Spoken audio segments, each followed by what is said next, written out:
everyone, this is Fig from Moontime Arts, and I'm really excited because I just finished another new collection and I wanted to unload the kiln with you. So let's go check it out.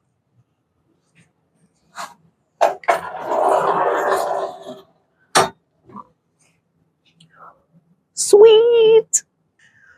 Up until recently, I haven't really made that many things for myself and my house and my family's personal use, but I felt like it was time, and there were some things that I wanted to add to my own pottery collection. And one of those things was a set of matching coasters. So I did 8 of these, and they are stamped with the Taurus pattern. And this is a speckled clay with dark green rinds. I made a handful of spoon rests, and each one has a different glaze. This is a nice matte teal.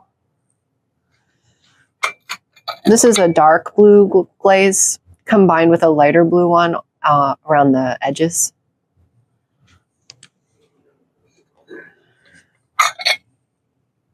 A lighter blue.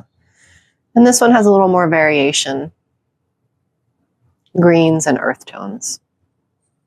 These egg trays for countertop egg storage if you have backyard chickens. I made some new ones in glazes that I've never used before. Here's that light blue again. A nice mix of green with some earth tones around the edge. And some medium toned blues.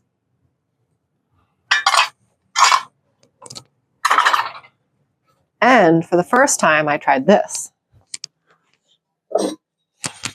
I made little half-dozen egg trays. I only have 2 chickens, so sometimes during the year they're not laying, or just one of them is laying occasionally, and we don't need as much storage, so these are perfect for times like that.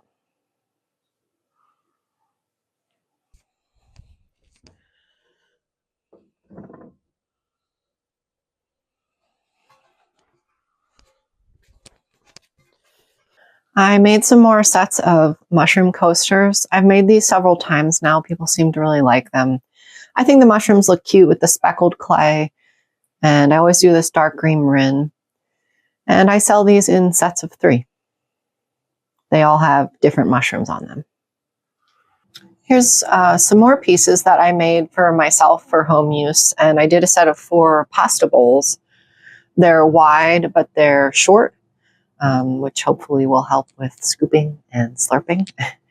And I did some glaze experimenting this with a couple layers of different types of greens.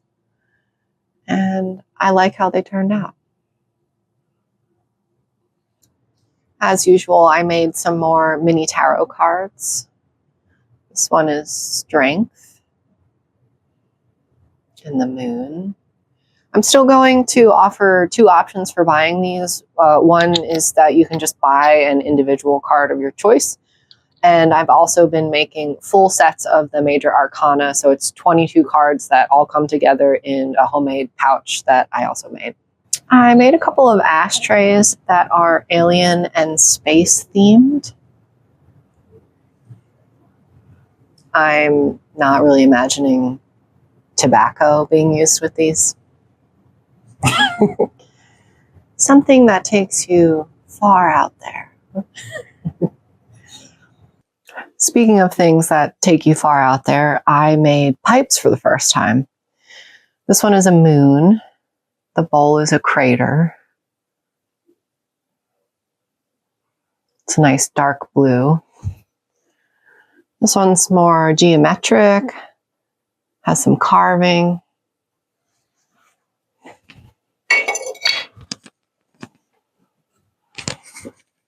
This one kind of reminds me of a caterpillar from Alice in Wonderland or something. This one is looking like a hobbit would use it, maybe.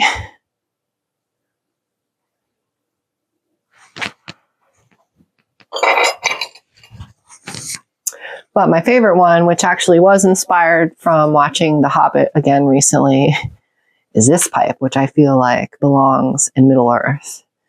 I don't know if it's Gandalf who would be using this, or a hobbit, or an elf, but feels pretty magical to me. And I'm happy with the glaze coloring.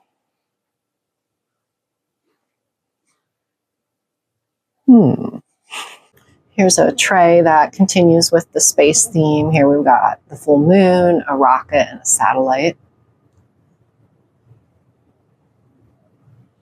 Wow, I am super excited with how these mugs turned out. First of all, the handle is just fun.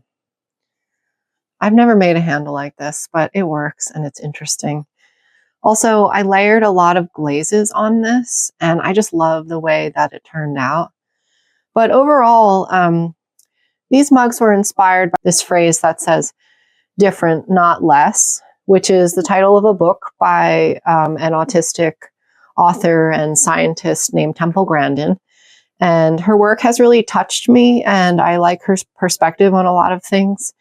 I was recently diagnosed autistic myself.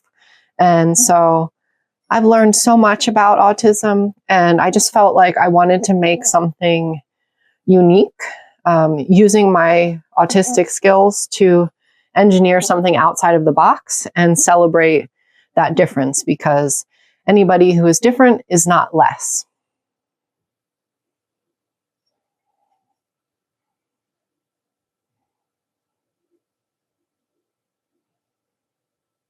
I'm very excited about this snake mug. However, I'm sad because I made 3 more of these and then they exploded in the bisque firing. But at least one of them survived. And I had these black underglaze transfers of the snakes, and it gave me this idea to sculpt snake handles. And I glazed the handle and the inside with a metallic glaze that is matte, but a little bit shiny. And I'm really happy with the way that that turned out. Maybe I can make some more of these in the future. These mugs came out pretty cool too. I experimented by making this blue colored clay by adding mason stains to slip when I was recycling some clay. So I didn't actually know what color the clay would turn out. And this is what it looks like without clear glaze. And it's much different than the color when it's got the clear glaze on top. So for this, I wanted to glaze the inside with something contrasting that would pop. So I used this green color mixed with another glaze on top that is adding these subtle tones. And the design motif is sun and moons. And I really like this handle. Yay, another iteration of my mushroom mugs. And I did some experimenting with glaze on the mug part of these this time. Usually I just leave the outside with a clear coat over the speckled, and the inside is usually this teal color. But this time I decided to add some glaze around the rim and partway down, just to add some interest and diversity. You know, mushrooms are unique and they all look different. So I thought maybe just adding a little bit of color and texture would just bring some extra charm to them. And here are the usual lids.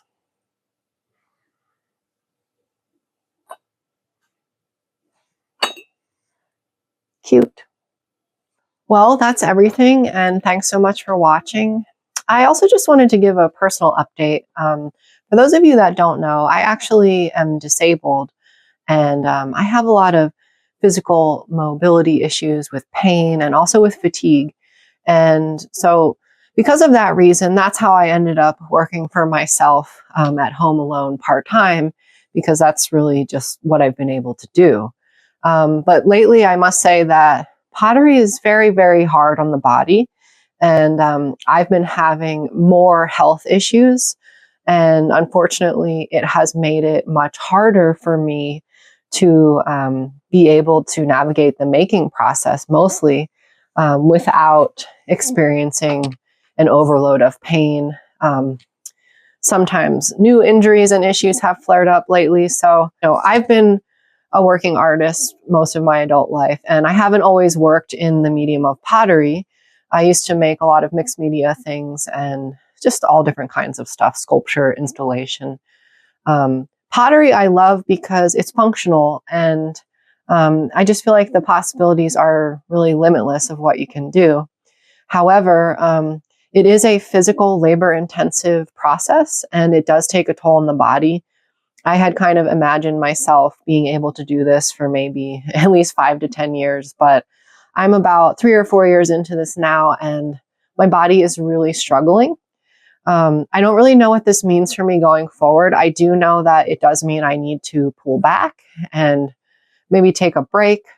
I'm also looking into exploring new ways of making things like slip casting for the things that I sell regularly, like the mushroom mugs, for example, to hopefully help the physical intensity of that process and make it more simple and streamlined so that I can hopefully be able to still be doing this. You know, I don't want to stop making, and things are uncertain. So I'm going to do my best to figure out a new way to hopefully make this work for me. And we'll see what happens. You know, things are a little bit unpredictable, but hopefully I can figure out a way to keep going. So thanks to everybody who has bought pieces from me and watches my content. I really appreciate it. If you liked watching this, please like, share, and subscribe. That really helps me out. All right, take care.